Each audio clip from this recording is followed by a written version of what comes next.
oo si fiican hadalkii u cadeeyay hal qodob baan kaga duwanahay oo rabaa inaan Soomaaliland u sheego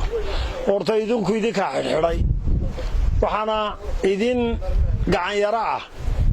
kaleeyada Cabdiqani Jeede ee gobolka aad dhigateen wadada uu hayaana dhilada doodi ka taagan iyadoo qoraal ah baanu ku nidhaama noqon nin isku kaaya dira ama noqo nin ummadan dhibaatada haysata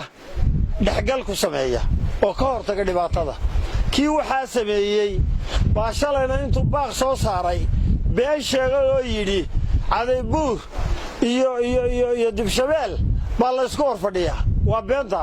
cid isku horfadhidana ma jirto waxa dadka u sheegay Cabdiqani ow maaha run maaha manaha waxaanu indhaha ka qarsan karro waanu ku sheegaynaa waxaad wadar jooj haddaanad joojinna waa la iska ka celinayaa shakhsiyan taas waa ii qodobka labaad Soomaaliland ama ragga xidhxidheen dhalinyarada leh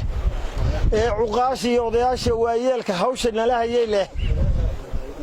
aragtidayadii baanu sheegnay anigu idin malihi sii daaya haysta waxaad ka heshaan baad leedihiin laakiin waxaad ogaataan inaanu ognahay waxay u xidhan yihiin inay tahay cadaalad darro iyo dulmi laakiin sii daaya doonan maaye haysta ilaa waaga aakhiro. Assalaamu calaykum.